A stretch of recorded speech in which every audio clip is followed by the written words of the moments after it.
Hii dunia imekuwa na utulivu hivi sasa baada ya kuja Mtume Muhammad. Dunia ilikuwa ya moto, hii haina utulivu. Kulikuwa ndani yake kuna viumbe wakali, kama kuna ndege wanaitwa rock kwa Kiingereza lakini kwa Kiarabu anaitwa bakhati, ndege wakubwa sana. Ni ndege ambao hakikatan yule tembo ndo anafanya chakula chake, anabeba.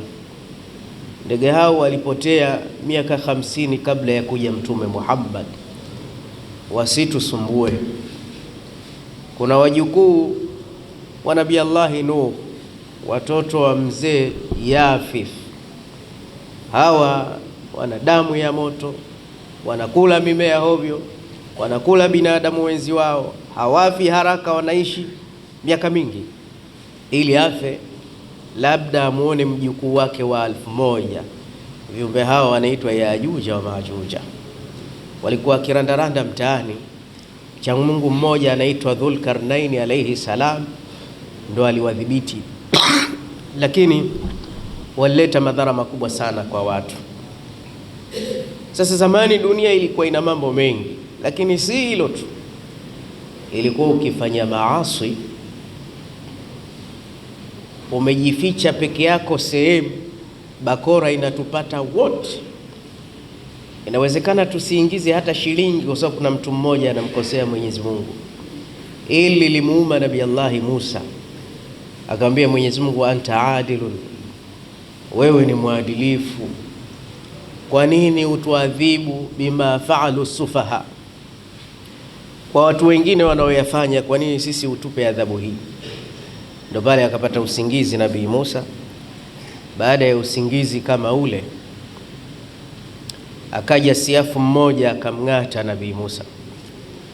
Alivyomng'ata Nabii Musa, alipoamka kaona siafu amemdandia, akamuua, na akaona wengine wameunga msafara nao wakachoma moto.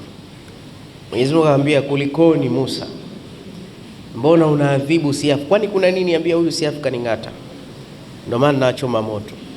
Umeng'atwa na wangapi? Ambia mmoja tu. Mbona umechoma moto wote? Ambia na wasiwasi na hawa nikiwacha watakuja kuning'ata. Mwenyezi Mungu akamwambia, basi na mimi ndio hivyo, akitenda dhambi mmoja wote na watia mtihani, pengine na wao watakuja kuasi. Maneno yakawa na mzani. Lakini zama za Mtume Muhammad wallahi sio hivyo ndugu zangu. Mtu anafanya dhambi anadhurika mwenyewe, na mara nyingine hata asidhurike, akiwa dhambi tu basi na akitubia yashakwisha. Ummati Muhammad, kwa hiyo yeye mtume ni rehma.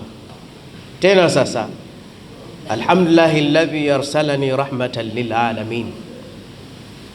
Mtume ametuma ulimwengu mzima. Tena hizi ulimwengu ni nyingi hizi. Baadhi wanasema zipo 30 na kitu, wengine wanasema 40. Kuna ulimwengu wa majini peke yake, binadamu peke yake, wanyama peke yake. Zote hizi zinakwenda kwa rahma ya Mtume Muhammad sallallahu alaihi wasallam.